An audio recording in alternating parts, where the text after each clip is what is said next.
tunjukkan ijazahmu. Loh, apakah Anda bos saya di perusahaan? Iya, betul. Kan gak ada hubungannya. Betul. Hal-hal seperti ini yang juga maaf ya Ustadz Bungade, ada beberapa saudara Ustadz kita yang justru jadi sama seperti orang Kristen itu. Agustinus Christoffel Kainama adalah seorang ustadz yang pernah mengklaim bahwa dirinya sudah menempuh jenjang pendidikan sampai S3. Setidaknya itulah yang dia katakan seperti di dalam video ini. Saya selesai strata 1 dari Sekolah Tinggi Teologi yang ada di Jakarta. Sebuah sekolah tinggi, sekolah yang dipersiapkan untuk menjadikan orang-orang sebagai pelayan di rumah peribadahan saudara kita tersayang, Kristen Protestan.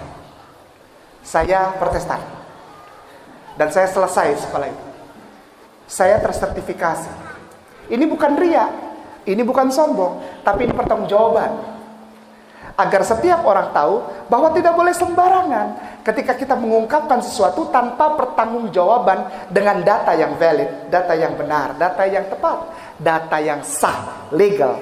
Saya tersertifikasi dan saya terakreditasi. Pada saat perjalanan itu saya diberangkatkan lagi diizinkan Allah untuk berangkat ke negeri Belanda, ke Leiden. Dan di sana saya selesai, saya tidak di DO. Saya tidak pernah di DO. Sekali lagi, kepada saudaraku saya mau bilang saya tidak pernah di DO. Saya pulang karena tesis saya diterima. Tesis saya diterima dan saya pulang. Sebagai seseorang yang telah selesai pasca sarjana setingkat strata 2 dengan gelar pulang ke Indonesia Master Teologi Liturgia. Setelah itu baru saya berangkat lagi ke Haifa yang kedua. Pulang dari Haifa kedua saya bersyahadat. Setelah selesai dari Belanda saya berangkat lagi ke Haifa kedua. Haifa kedua bukan sama seperti Haifa pertama. Haifa yang pertama adalah saya belajar Tanak. Namanya belajar Tanak. Tanak ini Torah, Nevi'im, Ketubim. Ini adalah bagian-bagian penting dari kitab-kitab saudara kita yang tersayang Kristen dan Katolik. Torah, Nevi'im, Ketubim. Torah adalah kitab Taurat. Ya, hukum, law, tatanan. Ya, tatanan ibadah, tatanan berkehidupan dan macam-macam. Ya, hukum, law. Lalu yang kedua Nevi'im. Nevi'im artinya kitab para nabi. Itu dibagi lagi, ada nabi besar, ada nabi kecil, ya kita belajar sana. Lalu yang ketiga adalah Ketubim, kitab-kitab pujian. Termasuk di dalamnya kitab Zabur yang dikenal oleh kaum muslimin dan muslimat. Yang di sana disebut Mizmar. Atau bahasa Indonesianya dalam Alkitab orang Kristen sekarang Mazmur. Mizmorah itu di sini disebut Mazmur. Nah, saya belajar itu. Saya bukan cuma baca, Bapak. Saya pelajari itu di tempat kitab itu ditulis. S1 di STT Jakarta, S2 jurusan liturgia di Leiden, Belanda, dan S3-nya kuliah di Haifa, Israel. Oke, jadi inilah nama-nama kampus ataupun tempat di mana Kainama mengaku pernah menempuh pendidikan, tetapi sayangnya dari pihak STT Jakarta, tempat di mana katanya Kainama menempuh pendidikan S1, itu mereka sudah memberikan klarifikasi bahwa mereka tidak pernah punya mahasiswa dengan nama Agustinus Christoffel Kainama. Sedangkan S2-nya di Leiden, Belanda, serta S3-nya di Haifa, Israel, sampai sekarang nama-nama kampus tersebut itu tidak pernah diketahui keberadaannya. Karena diduga kuat nama-nama kampus tersebut hanyalah karangan dari Ustadz Kainama. Lalu kenapa Kainama harus mengarang nama-nama kampus tersebut? Ya motifnya sudah jelas supaya dia bisa laris manis jualan agama dan menyerang kekristenan. Dan memang ya teman-teman, kalau kita selidiki, kalau kita analisa, itu video di mana Kainama menyampaikan kesaksian dan ceritanya bahkan tentang pendidikannya, itu adalah video yang beredar sudah cukup lama, di mana pada waktu itu smartphone, internet, ya belum secanggih sekarang dan belum banyak orang yang menggunakan. Jadi mungkin yang ada di dalam pikiran Kainama, kenapa dia begitu berani dan percaya diri menyatakan kesaksiannya, menyampaikan kisah pendidikannya sampai S3 di Israel, itu karena dia mungkin tidak menyangka kalau akhirnya internet bakal seramai sekarang, dan smartphone bahkan seramai sekarang, dan sekarang kita bisa meng-cross-check ya pernyataan seseorang hanya lewat smartphone. Jadi kita bisa cari tahu benar nggak kalau STT Leiden di Belanda ada jurusan liturgia itu memang ada. Atau benar nggak bahwa memang ada sekolah di Haifa Israel, Bible Tanakh Studies, itu memang ada. Dan ternyata tidak ada sama sekali teman-teman. Jadi cerita daripada pendidikan Kainama ini hanyalah dongeng ataupun karangan dari Kainama sendiri.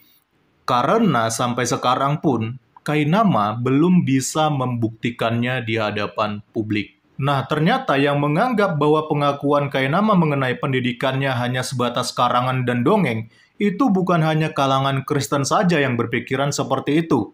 Tetapi ternyata banyak juga ustadz-ustadz dari Islam yang mulai curiga dengan Kainama, dan mereka juga mempertanyakan bukti dari pendidikan Ustadz Kainama. Dan hal ini mulai membuat Kainama panik sehingga akhirnya dia harus buru-buru buat mencari alasan baru untuk ngeles menutupi cerita karangannya. Tunjukkan ijazahmu. Loh, apakah Anda bos saya di perusahaan? Iya, betul. Kan gak ada hubungannya. Betul. Hal-hal seperti ini yang juga maaf ya Ustadz Bung Ade, ada beberapa saudara Ustadz kita yang justru jadi sama seperti orang Kristen itu. Iya.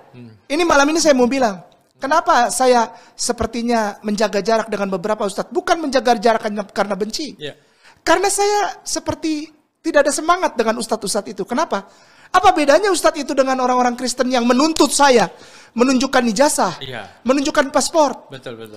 Dari apa yang disampaikan oleh Kainama ini, setidaknya kita belajar satu hal ya, yaitu yang namanya kebohongan pasti akan menciptakan kebohongan lainnya untuk menutupi kebohongan yang ada di awal.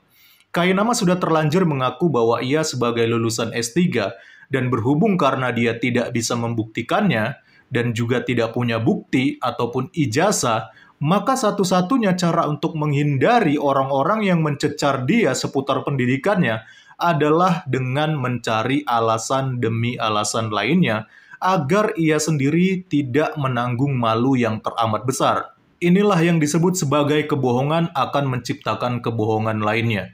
Dan memang tidak ada cara lain selain berbohong. Karena selain dia tidak punya bukti pendidikannya berupa dokumen ataupun ijazah, sampai sekarang pun nama kampus yang ada di Leiden, Belanda, serta yang ada di Haifa, Israel, sampai detik ini belum diketahui keberadaannya itu sebenarnya ada di mana. Ya, karena memang cuma kampus karangan Kainama, bahkan bukan hanya itu, gelar Master of Theologia Liturgia yang seperti dikatakan oleh Kainama tadi, itu juga sebenarnya tidak ada. Ya, jadi nggak ada gelar S2 itu Master of Theologia Liturgia itu nggak ada. Dan itu hanya ada di karangannya Kainama saja. Makanya wajar kalau akhirnya ya, bukan hanya Kristen, tetapi ya, ada juga beberapa ustadz-ustadz Islam yang mempertanyakan kredibilitasnya Kainama, dan ini jelas menunjukkan bahwa mereka pun curiga dan tidak percaya kepada Kainama, sehingga meminta Kainama untuk membuktikannya. Tetapi sekali lagi, alih-alih memberikan bukti, ujung-ujungnya Kainama hanya bisa ngeles. Salam kritis, Tuhan Yesus memberkati.